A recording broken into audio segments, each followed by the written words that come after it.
Hey everybody! Thanks for tuning in. We got another interview for you guys. This week we have Twin Peaks from Chicago, I believe, on the show. Am I right, Chicago? Yep. Yes. Yeah. Yes. Right on. What's Chicago like? We here in Hawaii, we have no sense of what's going on around the world. What's Chicago like? Well, we just got back from tour, so we got some perspective on that. I don't know. Chicago, I realize to me, is just big as fuck. It's just like a huge city with lots of residential neighborhoods. They all kind of got their own flavor going on based on who's living there, but it's just a bunch of residential neighborhoods. It's pretty chill all over the place. A lot to do. Regarding sort of the music scene, it's pretty open-minded, and there are a lot of like really great basement shows and things like that, which is what we tend to prefer to play. And which is cool because we're not necessarily just playing with like garage rock bands or anything like that. We're kind of like, there's a little more, there are things different, different bands that we're playing with every kind of weekend, and it's good in that sense too. It's just like really diverse in the sense of like music and things like that. So What? Yeah. What? So you guys, I had you guys featured on our blog, and I went and said you guys are like some sort of hybrid of like some lo-fi garage type of rock. Is that what you would consider yourself, or what do you consider yourself? For me, I know that's probably pretty spot on. I know I grew up listening to a lot of lo-fi punk bands, Jay Reatard, No Bunny, all that stuff. And, but I also like a lot of pop music. I like old '60s pop. I like new pop.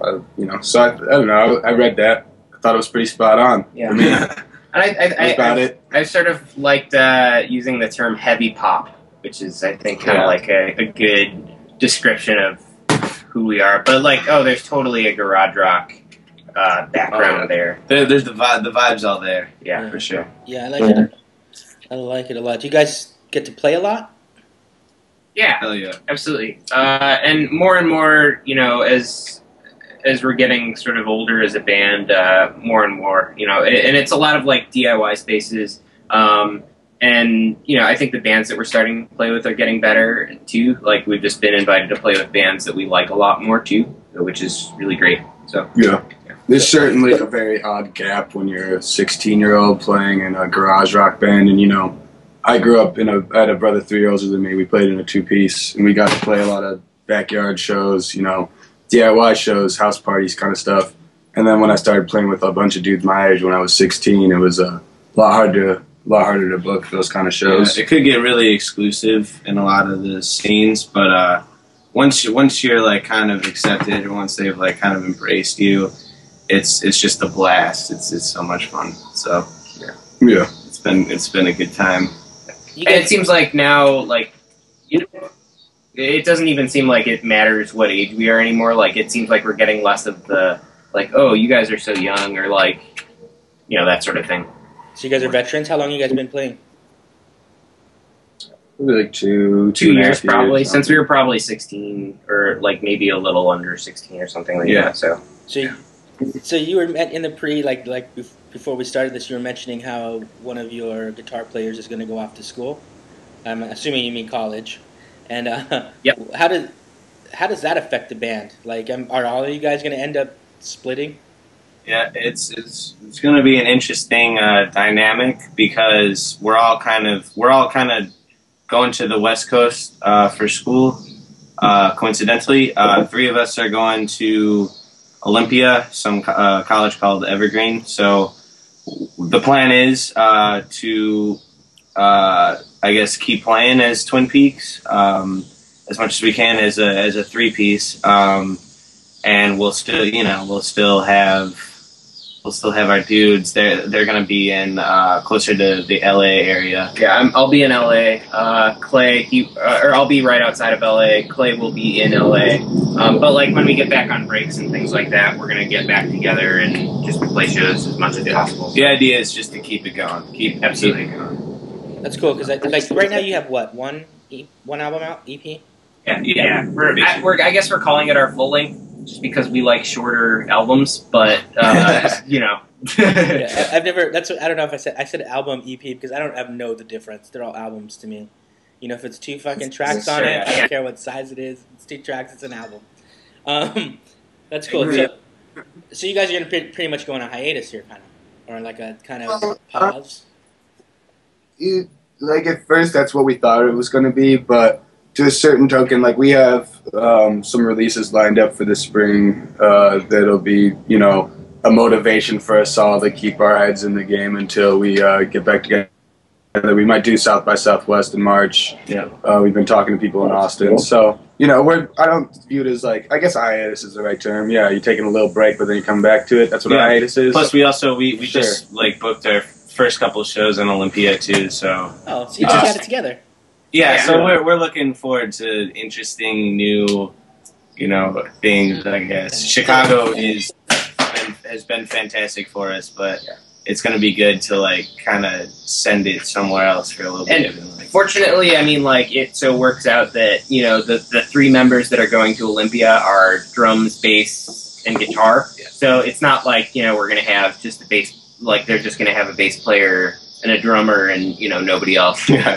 Plus, I think we've been playing with like a lot of touring bands from Olympia recently in like Seattle. So that's true. we have like we have more connections out there now. So it's just going to be pretty easy because they already know who we are out there at this point. So That's cool.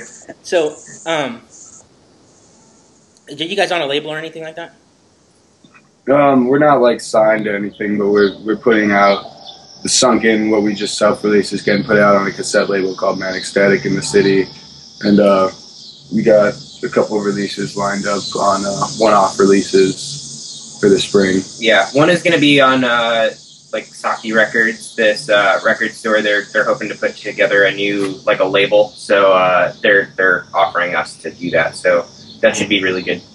You guys feel like you need it? Like with, I mean, you guys are a young band. You guys probably have come up in an era where people aren't telling you if you're not signed, you're nothing. You know, like, right? Like, do you guys feel like you need that? I would say absolutely not. Like, just because, I mean, we booked our own tour for like 20 days, and you know, we got there, we got back, we played good shows, and you know, there wasn't a label involved. Like, there might be better opportunities once you get to a label stage. Which is absolutely true. Money, but at this point, but at this point, like, I think for our own self-enjoyment, there are like pros and cons to being on a label. And I think, but I mean, realistically for me too, I know that like I can't get parent support to tour for another like 2-3 summers, like maybe one more. So I, you know, at a certain point, it's something I definitely want to start pushing more and trying to make happen, because I, you know. Once you get that's support, the dream. it's really touring where you need money. Right. And, but the fact that it is possible without it, though, means that you don't need it. Yeah. But it could be a beneficial thing to have, but the fact you just don't need it. Yeah. So, you know. But it's the dream. Right. No, I talk to a lot of people. I mean, pretty much everybody is on that same wavelength now. Like, you don't really need it, but if you got it, thanks. Touring, you guys have been all over the place, or? We went all the way out west. So it was like a 20-day tour. So we went up to the northern, you know, area, you know, the border northern states border, and then we went down the coast and then came on back. So it was a nice little circle. You know, played a lot of like different spaces, different states, everything like that. So. It was nice. We were fortunate that for our first tour, we were able to, booking it ourselves, get it pretty jam packed. Yeah, I think we had like 19 shows in 21 days. You know, we went out to Washington first, was the first kind of go, then down the whole coast, did the South, and we ended in the Midwest for a bit. And it was gnarly. It was wonderful. Yeah, that's cool. You do have this EP, Sunken, right? Mm-hmm. One of the things that we like to do here is we play this game, Who's Cooler? Mark the intern listens to the album, I listen to the album, and I'm going to tell you which track I like the most, and I'm going to tell you which one he picked the most, and you're going to tell me who's cooler by the song that we picked. Okay, so. And before I tell you the thing, do not be afraid to say I'm not cool, or that Mark is cool, because I lose often. Okay, so if you would have read the post, the Farmers Market one, at that point I said Fast Eddie was my favorite. And so I had to throw that out because I had already made that statement, right? So it's just been like, common knowledge by now. So I went with another one. I picked Irene as my favorite. Mark the intern picked Out of Commission as his favorite. Who was cooler? Mark. That's what I thought. He's over there smiling. I thought I would lose on this one because he came with that one first. I was like, oh fuck. Okay. No, that's a song we've been playing for probably close to 2 years. Like that's been a favorite for that's sure. the go-to song right there. It's just funny that's the one. That's the song. Yeah, that's the one that if like we're playing to a new audience and they haven't quite gotten it yet, when we play that one, it's like then people are boogieing or whatever. So yeah. But I fuck with you, dude. The production on Irene is certainly the absolutely. most full. If that's where you're coming from, dude, I feel that. I appreciate that. Yeah. Mark Still will get the cool. yeah, You're just not as cool. Yeah, he's getting all day today. He's gonna bring this up. Cool. Now I know how the rest of my day is gonna be. Thanks, guys. Okay. Speaking of Irene, I did put out on Twitter, someone's got a question, hit us up. And I did get one. Usually, I'll tell you the truth, we don't really get very many because, to get people on the internet to, like, move is really hard to do. You know what I mean? It's not the easiest thing to motivate someone on the internet to actually do something. And we did get one question from somebody on the blog. On the blog, we let them put whatever name they want. They used the name Pierce. I don't know if this name And Pierce wants to know, is Irene about him? If it is him. Fuck yeah. yeah. Yeah, it is now. Sure. Now it is. I mean, he wrote it before he met Pierce in person, but yeah. I could, it's, he was it's an abstract lyric. I mean, I could make it Ronnie. Did you tell said? And it just takes on a whole new meaning, Can it be about me? Can it please be about me? No, that's hot. Well, thanks, Pierce. I mean, I'm having trouble hearing you, so it works. Yeah. Okay. That's good. Okay. I went to your blogger page. Your Facebook obviously doesn't work. Are you guys over Facebook? Oh, dude, now it's facebook.com/Twin Peaks Dudes. Okay. We'll updated URL. Yeah, that's updated. That's good to know. Facebook.com/Twin Peaks Dudes. Yeah. I did go to your blogger page though, and one of the first posts I saw a mention of a video shoot. Did you guys record a video? Yeah, we did. Yeah. For the song "Hand in the Sand," off of the new album. So. Yeah, we shot with this guy named Ryan Ohm. He goes to Columbia College here in Chicago. And we're pretty excited about it. It was the first legitimate. We had done one video with our guitarist Clay way back in the day for an old version of Baby Blue, and it was just a silly little thrown together video on a Handycam. But this was pretty legit. I'm excited to see how it comes out. It's the first time we got to do that. That's cool. Yeah, that's cool. When is it scheduled to come out? Probably 3 weeks. Like the end of this month, probably. It's a little unclear. Yeah. We're kind of get time to edit it and all that shit. I know once we know. Yeah, it'll be sweet though. It's gonna be really. We went to this abandoned factory on the south side of Chicago, which was really cool. It was my first time going there. I think Jack had been there before. Yeah. It was just really awesome because it was an adventure for me too. It was cool. So yeah, it was fun. I mean, it was by default kind of a fun video shoot because we were just planning on kind of combining people chilling pitchfork videos, but we're big fans of Chicago rap right now, and so we wanted to combine a lot of the Chicago rap videos with that. Yeah. So yeah, you'll see it, man. I'll be looking forward to it. I'll be looking forward to it. What one of my questions I like to ask are bands in your scene other than yourself we should be listening to. But before you answer that question, what Chicago rap groups are the bomb? Save my name. Yeah, we'll give I don't know, our friend. Well, yeah, I mean, Save Money is a rap group coming out of Chicago right now, and we got to go to high school with one of the dudes. He was one of our main guys. So Chance the Rapper, check him out. He's blowing up right now, and he's got a good flow. He's got a good voice. That's one of our main dudes. We got suspended with him. Yeah, and he ended up making a mixtape about it called 10 Day, and it ended up being the Chicago Reader called it the best mixtape based off of High School Suspension, like in Chicago or whatever.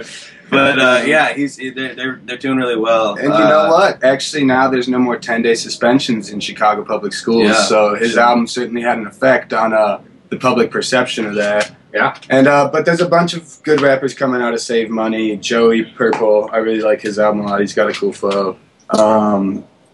Caleb James is good. Yeah, dude, he's like the mob rapper. I like him a lot because I used to fuck with Birdman back in the day. And then like bands in our scene, one band who we have a mutual just obsession with is the Orwells out of Elmhurst, which is awesome. a suburb just out of Chicago, and they're sick. They're really super raunchy. They're young dudes like us, like to fucking go hard, and we connect with them a lot. Yeah, they're mega nice. They put on a sick show. They're just rowdy young dudes. It's really hard not to enjoy their set because you just see all these young dudes fucking going nuts. You're like, all right, man. Yeah, it's good. So we're putting out a split with them, and that's the one that's coming out in the spring. And then this band, The Funds, I like them a lot. They're Philip from The Funds. He's the guy who's putting out our tape, and that's one of my favorite bands right now. And then this band Slushy, who we end up just playing a lot of shows with. They're just awesome. Really some of our best friends, in the music scene. White Mystery and White Mystery too, who are just amazing. They've really been like kind of a big inspiration for just a lot of bands within Chicago. So check out Diners from Phoenix too, man. Yeah, he's got a real sweet sound. Yeah, really good little pop ditties. That's another good band that we got to play shows with. Orchid Team. We're just throwing them out of you. Yeah, man. You have to check them all out. Yeah. I will. I'm gonna check all of them out. That's for sure. I think the Orwells. I'm sure I stumbled upon them online already. They're getting pretty. They're getting a lot of internet big, press. like, and, Yeah. Good Right for on. them. Dude. Yeah, absolutely. One of the things I do is I ask everybody that I have on this show a few questions that are the same ones every time. Because I think these are the questions that give me a pretty good sense of what these people are about. I'm going to hit you up with these, okay? Okay. The first one is, are unicorns overrated? Nah, not anymore. Yeah, I don't think about them too much. They don't really come into context. People might be talking about unicorns in Chicago. But the thought dude, of it's also gnarly, dude. Fuck that. I think unicorns are raw as yeah, fuck. they're raw, but like at the same time, there's rawer there's like griffins are pretty sweet. Minotaurs are cool too. Griffins are I don't know, lions with wings. Plus, if I was that's way better. That's what the dude's got one horn. And that's all he's got, Also, why is it a unicorn if it's a horn and it's not a corn? Yeah, that's so true. I didn't even think about that. I never thought of that. So yes, my answer is yes. All right, maybe. I mean, when it's up against a minotaur or griffin. Yeah, griffins, dude. Griffins. What's a minotaur? A minotaur is awesome. Yeah, it's minotaur. Like a horse with a human. That's with crazy. long hair on it. It's so. I don't know though, but I'm not done with the Game of Thrones series. I haven't finished all books, but there's no unicorns in them yet, so maybe they're underrated. Stay tuned, bro. Stay tuned. They're underrated Wow. if they're not in the book. That would be a step up. Yeah. Okay. Great. That was awesome. Favorite alcoholic beverages? we're not old enough to drink. Yeah. No, I like brews. PBI. Just brews. I like IPAs. Yeah, good. I like most IPAs. Chicago 312, Honker's Ale. It's good. If you ever find it in Hawaii, Chicago 312 Honker's Ale, man. Pabst Blue Ribbon. That's the go-to one, right? That's the go-to one. Yeah. Pretty much. I'm sure that's the answer you get half the time. Yeah. Oh, PPR. You guys ever been so drunk you fell down? Of course. Last night. Maybe. I started the night on the floor. Just to Oh, start wow. off. I just figure I'll just lay down and start. What's your favorite curse word? Dude. Probably shit is pretty good. Shit's good. Shit is good. Shit, I like that one. Yeah. Balls. Balls. That sounded like a curse word, but that's a That's funny your one. word, yeah. Yeah. I don't know. Yeah. I don't have an answer for you. I like them all. I curse a lot. Yeah. I just like to make noise. That's like one of the questions that I ask, because when it's asked of me, it's like I don't fucking know, and like it's like whatever it comes out of my mouth. Yeah, dude, that's my favorite curse word. Whatever comes to mind first. Yeah. More like a string of just Yeah. What are the weirdest things about you guys? Oh man, that's a. I used to. Wow, this is really weird. I used to have a problem with whipping out my dick in the first couple of years of high school. I thought it was really funny to whip out my dick all the time. I'd be like, "Yo, guys, want to see something funny?" And my dick would be out, and I'd be shaking it around. So that was really weird. That was weird. I wish I had shared that, but you asked. So. That's borderline creepy, bro. But we'll go with weird. It's a weird face. He probably would have been doing it right now. Yeah. Who knows? Right on. I had shingles. That was weird. Oh, that's a weird. That's it. I can't even compare with those two. Well, no, shingles isn't weird. Shingles is pretty weird. That's an odd one. That's an odd one. Not everybody gets that. Just it's like whoa. There's something about you that you get it. Yeah, that's cool. Only you, bro. Only you. No, I know a few people. It's not like it's crabs, like where everybody can get it. It's like it's you got to be under stress or some shit like that. Yeah. Lucky enough. That's cool. You guys toured. What's a show of yours like? Well, I mean, it depends because like the ideal show for us, like a good Twin Peaks show, it's a packed basement, man, with a bunch of people grooving, Sweaty, just sweating. Yeah, we're always sweaty at the end of our sets.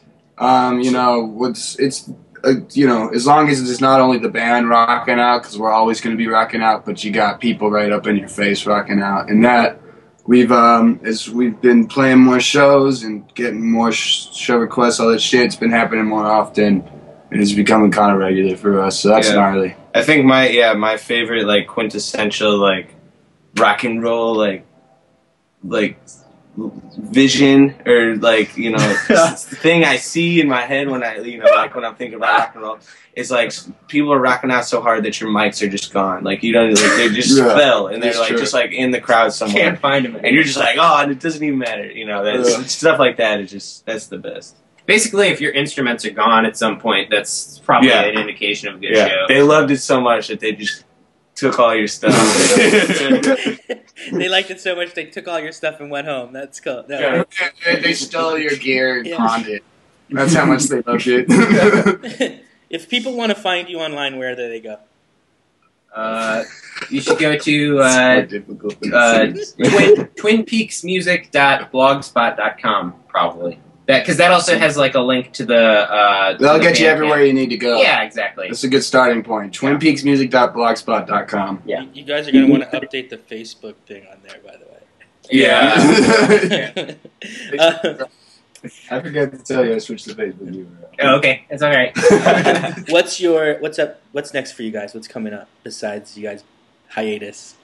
In the spring we'll be doing South by. Hopefully, I shouldn't speak too soon, but I have 90% chance we'll be doing South by Southwest. We'll be putting out 2 7-inch splits with one with the Orwells, the tape one with coming the out Diners. in September, and then I guess like in Chicago, as in terms of like really soon, we have a show with Naomi Punk from Washington, who's amazing, and that's on Saturday, and then on Friday we have another show. We're not exactly sure who we're playing with yet. I think we're playing with the Orwells for sure, though. But those are like the closest things that we're excited about right now. Is there anything that you'd like to tell the world and the people of Hawaii before I let you go? Hawaii. Be good to one another. Or what is it from Bill and Ted? It's be excellent to each other and party on, dude. That's pretty good. That really sums up. Be excellent to each other and party on, dudes. That's really Twin Peaks for you right there. Hang loose. Yeah. And teach me how to surf. Get me out there to Hawaii. Yeah, let's chill in Hawaii. Actually. No, I think Hawaii will dig what you got going on. I get to talk to people from all over, and every place has their own sort of sound kind of going on. Like you get, like you guys have your thing going on. I think Houston, from what people that I've talked to, Houston sort of has got the same vibe as you guys. Like the couple bands that I've talked to, they kind of got that going on. Like in Nashville, I just talked to this band called Bad Cop, and you should check them out. I don't know if you've heard them, but they're fucking awesome. And Nashville, like the rock scene right now is really like this crazy, like guitar driven, like fucking bluesy, like in your face shit.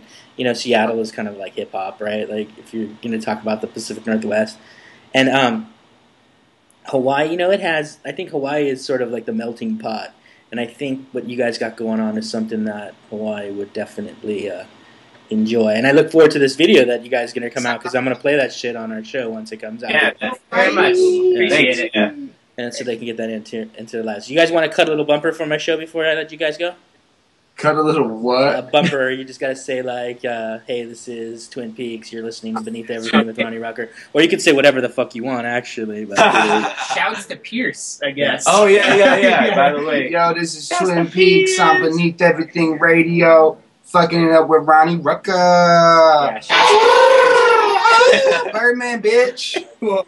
oh, perfect. That was perfect. Perfect. Anything that says Birdman bitch in it is fucking awesome.